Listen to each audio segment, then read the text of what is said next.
قالوا لا ضير إنا إلى ربنا منقلبون إنا نطمع أن يغفر لنا ربنا خطايانا أن كنا أول المؤمنين وأوحينا إلى موسى أن اسر بعبادي إنكم متبعون فأرسل فرعون في المدائن حاشرين إن هؤلاء لشرذمة قليلون وإنهم لنا لغائظون وإنا لجميع حذرون فأخرجناهم من جنات وعيون وكنوز ومقام كريم كذلك وأورثناها بني إسرائيل فأتبعوهم مشرقين فلما تراءى الجمعان قال أصحاب موسى إنا لمدركون قال كلا إن معي ربي سيهدين فأوحينا إلى موسى أن اضرب بعصاك البحر فانفلق فكان كل فرق كالطود العظيم وأزلفنا ثم الآخرين وأنجينا موسى ومن معه أجمعين ثم أغرقنا الآخرين إن في ذلك لآية وما كان أكثرهم مؤمنين وإن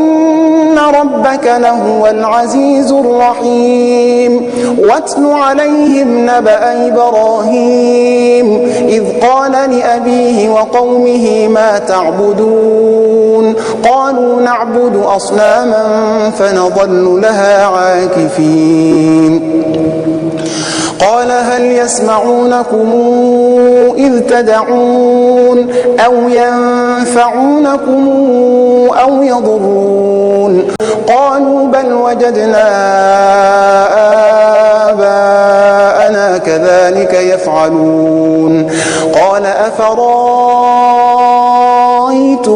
ما كنتم تعبدون أنتم وآباؤكم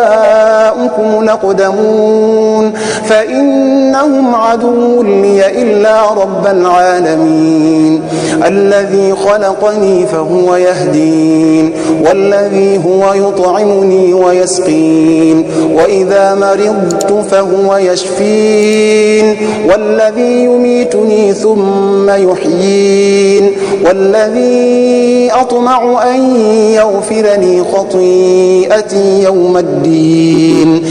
رب هب لي حكما وألحقني بالصالحين واجعل لي لسان صدق في الآخرين واجعلني من ورثة جنة النعيم واغفر لأبي إنه كان من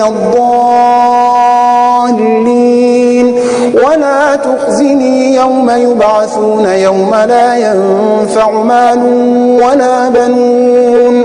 إلا من أتى الله بقلب سليم وأزلفت الجنة للمتقين وبرزت الجحيم للغاوين وقيل له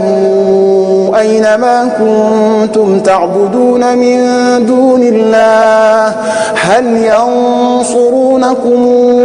أو ينتصرون فكبكبوا فيها هم والغاوون وجنود إبليس أجمعون قالوا وهم فيها يختصمون تالله إن كنا لفي ضلال مبين إذ نسويكم برب العالمين وما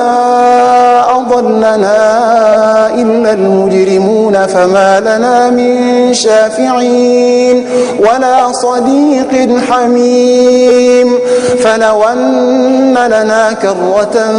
فنكون من المؤمنين إن في ذلك لآية وما كان أكثرهم مؤمنين وإن ربك لهو العزيز الرحيم كذبت قوم نوح المرسلين إذ قال لهم أخوهم نوح لا تتقون إني لكم رسول أمين فاتقوا الله وأطيعون وما أسألكم عليه من أجر إن أجري إلا على رب العالمين فاتقوا الله وأطيعون